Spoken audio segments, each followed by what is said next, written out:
जय माता दी।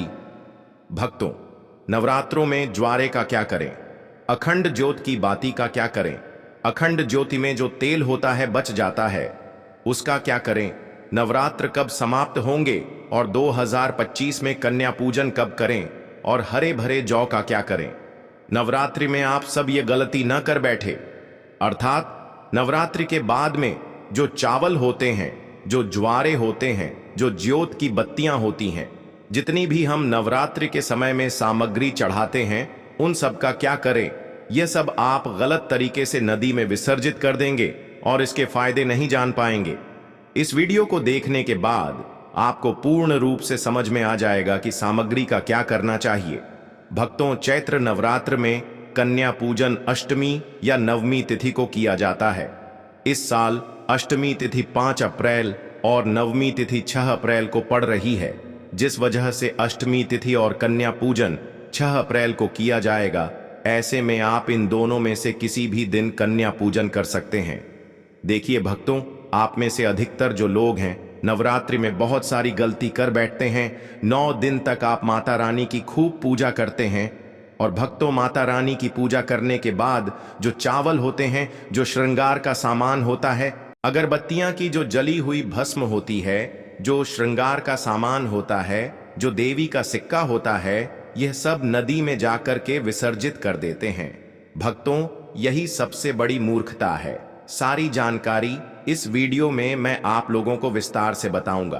भक्तों, अधिकतर लोग चैत्र नवरात्रि में 9 दिनों तक खूब पूजा करते हैं। पूजा करने के बाद भी उन्हें फल नहीं मिलता। क्यों फल नहीं मिलता?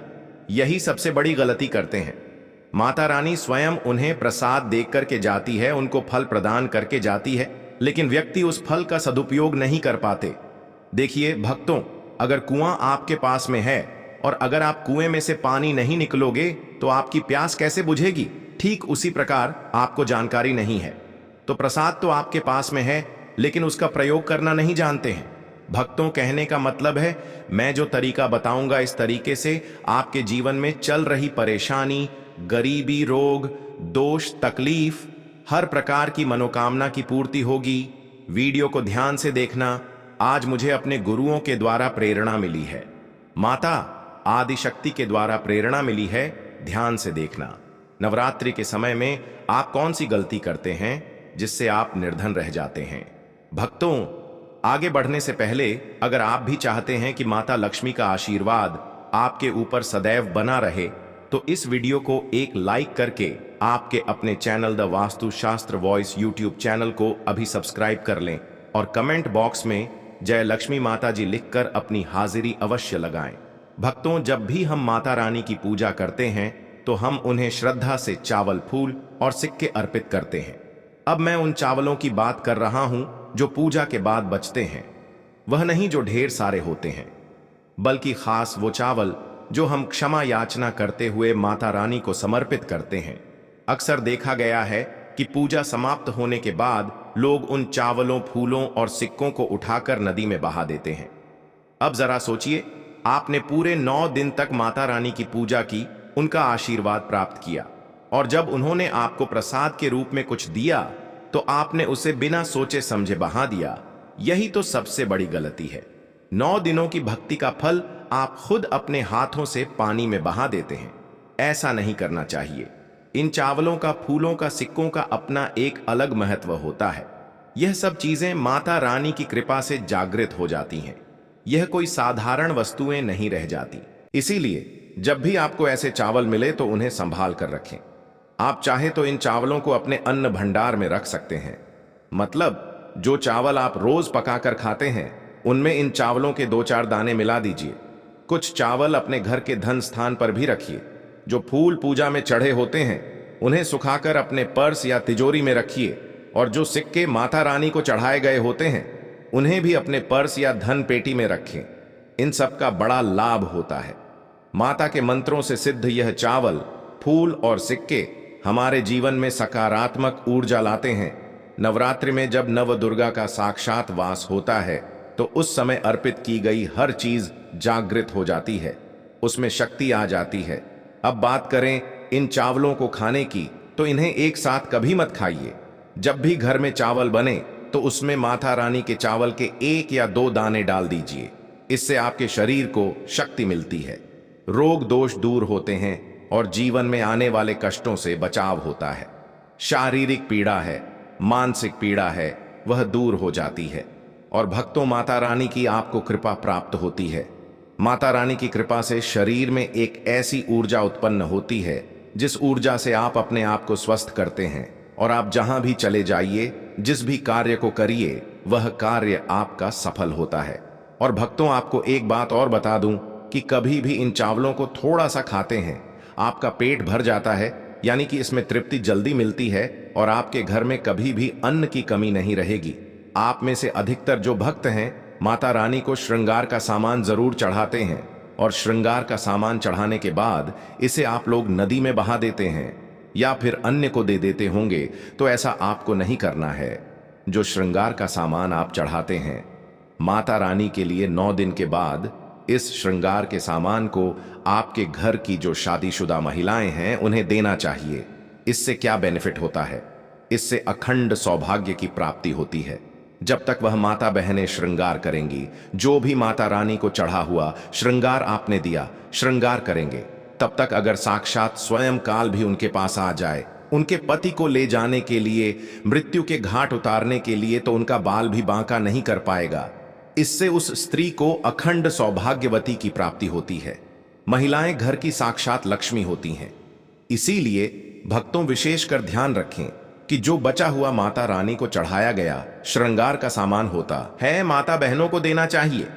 अब इधर मैं आप लोगों को बताना चाहूंगा, आप में से अधिकतर भक्त जो ज्योत का बचा हुआ तेल होता है, इसे क्या करते हैं, नदी में विसर्जित कर देते हैं। सबसे बड़ी यही गलती है। जो ज्योत का बचा तेल होता है वह चैत्र नवरात्रि में जो ज्योत आप लोग जलाते हैं, तो क्या होता है, 9 दिन तक ज्योत जलने के कारण ज्योत में जो तेल बचा हुआ होता है, भक्तों जब कोई भी चीज जागृत अवस्था में आ जाती है तो उसका असर भी उतना ही गहरा और प्रभावशाली होता है। आपने देखा होगा कि हर मूर्ति की पूजा नहीं होती। जब कुम्हार मिट्टी से मूर्ति बनाता है या पत्थर से मूर्ति तराशी जाती है तो वह केवल एक आकृति होती है। असल पूजा तो उसी मूर्ति की होती है जिसकी प्राण प्रतिष्ठा हो चुकी हो, यानी जिसमें देवी देवता का जागरण हो चुका हो।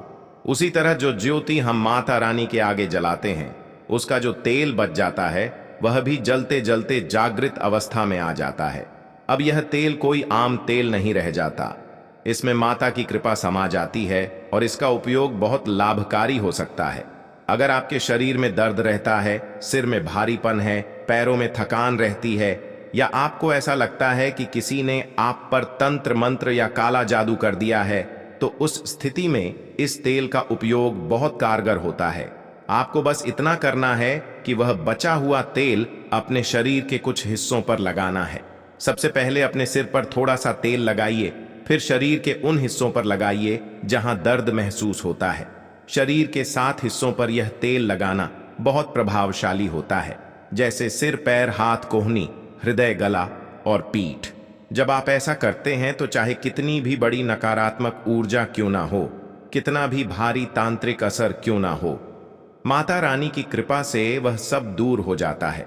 आपको किसी ओझा, तांत्रिक या बाबा के पास जाने की कोई जरूरत नहीं पड़ेगी। यह उपाय आपके लिए बहुत कारगर रहेगा। हमारे गुरु जी की प्रेरणा से ही हमें यह जानकारी आप तक पहुंचानी थी ताकि इसका लाभ समाज को मिले। आप इस तेल को 1 साल तक भी संभाल कर रख सकते हैं और जरूरत पड़ने पर इस्तेमाल कर सकते हैं। अगर कभी सिर दर्द होता है, जो अक्सर ग्रह नक्षत्रों की वजह से होता है, तो इस तेल को सिर में लगाने से तुरंत आराम मिलता है। राहु, केतु या अन्य दुष्ट ग्रहों का प्रभाव हो तो वह भी धीरे धीरे शांत हो जाता है। इस प्रकार से आपको 7 हिस्सों का चुनाव करना होता है। तो कैसी भी आपके जीवन में परेशानी हो, शरीर में शारीरिक पीड़ा हो, सारी पीड़ा दूर हो जाती है। भक्तों चलिए मैं आप लोगों को बताना चाहूंगा, नवरात्रि में अगरबत्ती आप जलाते हैं या फिर आप गोबर के कंडे जलाते हैं या फिर आप माता रानी के लिए जो भी चीजों को जलाते हैं, तो भक्तों भस्म का क्या करना चाहिए? जलाने के बाद जो अंतिम चीज होती है वह चीज भस्म होती है। भस्म का क्या करना चाहिए? तो भक्तों हम आपको बता देते हैं कि इस भस्म को पूरे साल के लिए, 1 साल के लिए इस प्रकार की भस्म को बटोर करके रखना चाहिए, जो अगरबत्ती की भस्म है या फिर कहा जाए गोबर के कंडे की भस्म रखी है। क्योंकि माता रानी को हम जो कच्ची धूप जलाते हैं उसकी भस्म भी काफी सारी हो जाती है। क्या इसे नदी में बहा देना चाहिए? अगर ज्यादा है तो नदी में बहा दीजिए। बाकी कम से कम आपको 1 साल के लिए आपको यह भस्म अपने पास में जरूर रखनी चाहिए। जो भस्म होती है इसका क्या करना चाहिए? अगरबत्ती की जो भस्म होती है इसे पूरे 1 साल के लिए आपको बचा कर रखना होता है और इसे थोड़ी थोड़ी आपको खानी होती है। अगर आप चाहते हैं कि आपकी अध्यात्म उन्नति हो, आपकी प्रगति हो, तो यह थोड़ी थोड़ी मात्रा में खाना शुरू कर दीजिए। आपकी जो सोचने समझने की क्षमता है इतना ज्यादा पावरफुल हो जाएगी कि आपके आसपास में रहने वाले लोग जितना सोचते हैं उससे 1000 गुना ज्यादा आपकी सोच बढ़ जाएगी। भक्तों, जिस भी कार्य को करने के लिए जाएंगे उस कार्य में आपको तरक्की मिलना शुरू हो जाएगी। और भक्तों, एक खास बात, छोटे बच्चों को नजर तो बहुत ही जल्दी लग जाती है, तो जो अगरबत्ती की भस्म होती है माता रानी के लिए 9 दिनों तक आपने भस्म जला करके रखी है, उस भस्म का थोड़ा सा तिलक आप जो हैं उनके मस्तक पर लगाइए। या फिर चाहते हैं तो जिस हिस्से में दर्द हो रहा है, जैसे कि पेट में अचानक से दर्द हो रहा है, उस हिस्से पर आप जो है इस भस्म को रगड़ दीजिए। अच्छी तरीके से भस्म लगा दीजिए। तो पेट में अगर प्रेत लगा हो, प्रेत भस्म हो जाएगा, बाहर निकल जाएगा। सिर दर्द हो रहा है, सिर में लगा दीजिए। यानी कहने का मतलब है कि यह आपके हर प्रकार के दुख, तकलीफ, बाधाओं को दूर करने का काम करता है। नित्य खाएंगे। अपने छोटे बच्चे को खिलाना शुरू कर दीजिए। पढ़ने लिखने में कमजोर है, ऐसे में जो बुद्धि स्थिर हो जाएगी, कई लोग पढ़ने लिखने को बांध देते हैं, कई लोग किसी की किस्मत को बांध देते हैं।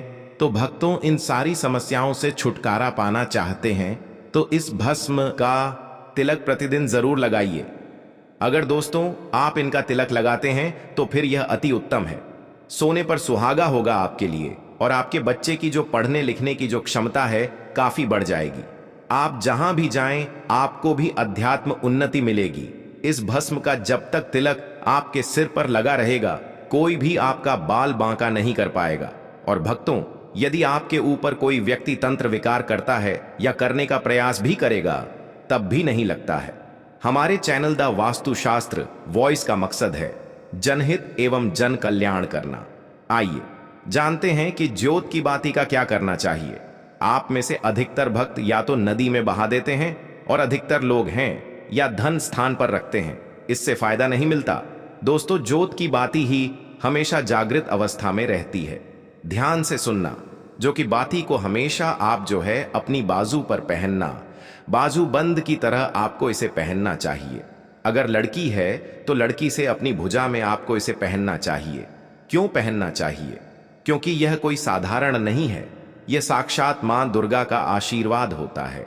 यह साक्षात मां दुर्गा की कृपा होती है, प्रसाद होता है। 9 दिन तक अखंड ज्योत जलने के कारण यह चैतन्य हो जाता है, इसमें प्राण आ जाते हैं, इसमें शक्ति आ जाती है। इसलिए इसे पहनने के बाद कई प्रकार से फायदे मिलते हैं। अगर आप इस प्रकार के फायदे लेना चाहते हैं तो यह ज्योत की बाती अवश्य धारण करें। इसको धारण करने के बाद जो 9 प्रकार के फायदे कहे हैं संत महात्मा ने, वही फायदे मैं आप लोगों को इस वीडियो में बताऊंगा। इसका पहला फायदा है कि अकाल मृत्यु एवं दुर्घटना से बचाता है। अगर कोई भी व्यक्ति इसे बाजू में पहनता है, धारण करता है, तो ऐसे व्यक्ति की कभी भी दुर्घटना नहीं होती, ऐसे व्यक्ति की कभी भी अकाल मृत्यु नहीं होती है। क्योंकि दोस्तों, ऐसे व्यक्ति के साथ में साक्षात मां दुर्गा की शक्तियां चलती हैं। ये जो आप धागा धारण कर रहे हैं ना, यह आप जो बाजू में बाती पहन रहे हैं, यह कोई साधारण बाती नहीं है। यह साक्षात नव दुर्गा का आशीर्वाद होता है। यह एक प्रकार का सुरक्षा कवच होता है। तो इसे पहनने के बाद कभी भी अकाल मृत्यु नहीं होती एवं दुर्घटना से यह हमेशा बचाव करने का काम करता है। भक्तों, इसका दूसरा फायदा नजर दोष एवं तंत्र बाधा से बचाता है। आप में से अधिकतर भक्त हमें बोलते हैं कि नजर दोष से परेशान रहते हैं, क्या करें? तो अगर आप नजर दोष से बचना चाहते हैं, आप चाहते हैं कि आपकी अध्यात्म उन्नति में किसी की नजर दोष ना लगे, आपकी उन्नति हो, प्रगति हो, तो बिल्कुल ही इसे धारण करिए। यह सभी दोष एवं तंत्र बाधा से बचाता है। कितना बड़ा तांत्रिक व्यक्ति क्यों ना आपके ऊपर में तंत्र क्रिया कर दें, वह तंत्र क्रिया नहीं लगेगी, सदा बचे रहेंगे भक्तों। इसका तीसरा फायदा भूत प्रेत एवं नीच शक्ति से बचाता है। आप कहीं भी मरघट में जाकर के सो जाएं, इसको पहनने के बाद भूत प्रेत आपका बाल भी बांका नहीं कर पाएगा। तो भूत प्रेत एवं नकारात्मक शक्ति से इसको पहनने के बाद हमें बचाव होता है। भक्तों, इसका चौथा फायदा लक्ष्मी की पूर्ण कृपा प्राप्त होती है। जो लोग चाहते हैं कि माता लक्ष्मी सिद्ध हो जाए, उनके जीवन में उनकी कमी ना हो, तो ऐसे व्यक्ति इसे अवश्य धारण करें। लक्ष्मी माता की पुण्य कृपा प्राप्त होती है एवं नव दुर्गा का आशीर्वाद भी मिलता है। इसका अगला फायदा दैहिक और भौतिक सुखों की प्राप्ति होती। इसको धारण करने के बाद जो लोग दैहिक सुख प्राप्त करना चाहते हैं, दैवीय सुख प्राप्त करना चाहते हैं, भौतिक सुखों की प्राप्ति करना चाहते हैं, ऐसे व्यक्ति को इसे अवश्य धारण करना चाहिए। इसका छठा फायदा मनोवांछित कार्य सफल होता है। आपने लंबे समय से जो मनोवांछित कार्य सोच करके रखा है वह सफल नहीं हो पा रहा है, तो इसको धारण करने के बाद मनोवांछित कार्य सफल होना शुरू हो जाता है। भक्तों, इसका अगला फायदा इच्छित नौकरी की प्राप्ति होती है, तो इसको धारण करने के बाद इच्छित नौकरी की प्राप्ति होती है। इसका आठवां फायदा दैविक सिद्धि की प्राप्ति होती है। भक्तों, जब आप मां दुर्गा के चढ़ाए हुए किसी भी वस्त्र, फूल या प्रसाद को अपने पास रखते हैं या धारण करते हैं, तो मां दुर्गा अंश रूप में आपके शरीर में विराजमान रहती है। जब तक आप इसे अपने साथ रखते हैं तब तक मां की कृपा आप पर बनी रहती है। और यह तो आप भी जानते हैं कि जिस व्यक्ति के शरीर में स्वयं नवदुर्गा वास कर जाएं, उसके जीवन में कभी भी अन्न, धन या किसी भी वस्तु की कमी नहीं होती। अगर आप किसी एक रूप की पूजा करना चाहते हैं जो जल्दी प्रसन्न हो जाए, तो आप मां महागौरी की पूजा शुरू कर सकते हैं। यह बहुत जल्दी भक्तों से प्रसन्न हो जाती हैं और इनकी कृपा से जीवन में सुख शांति आती है। मां दुर्गा का जो स्वरूप सिद्धदात्री के रूप में जाना जाता है, वह सभी प्रकार की सिद्धियां देने वाला स्वरूप है। सिद्ध का मतलब सिर्फ कोई चमत्कारिक शक्ति नहीं, बल्कि मोक्ष तक की प्राप्ति हो सकती है। यानी जीवन के हर क्षेत्र में सफलता, शांति और आत्मिक उन्नति मिलती है। नवरात्रि के 9वें दिन मां सिद्धदात्री की पूजा करना बहुत फलदायी माना गया है। कहा जाता है कि इस दिन मां की आराधना से कोई भी असंभव कार्य संभव हो सकता है। यही वजह है कि जितने भी साधक होते हैं जो सिद्धि प्राप्त करना चाहते हैं, वह विशेष रूप से इस दिन मां सिद्धदात्री की पूजा करते हैं। मां ना तो किसी में भेदभाव करती हैं, न किसी को कम या ज्यादा समझती हैं। चाहे कोई असुर हो, मानव हो, दानव हो या कोई भी जाति धर्म का हो, मां सभी को समान रूप से अपनी कृपा देती है। इनका जो बीज मंत्र है वह है सिद्धदात्री नमः। अगर आप सच में सिद्धियां प्राप्त करना चाहते हैं, अपने जीवन में चमत्कारी बदलाव देखना चाहते हैं, तो इस मंत्र का जितना हो सके जाप कीजिए। इस मंत्र का जाप करने से 8 प्रकार की सिद्धियां और 9 प्रकार की निधियां प्राप्त होती हैं।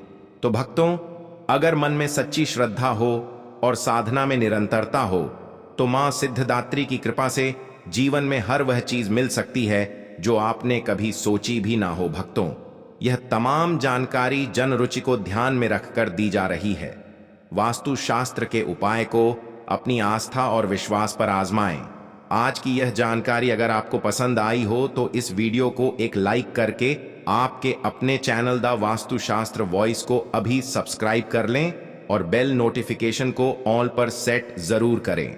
जय माता दी, जय श्री राम। धन्यवाद दोस्तों।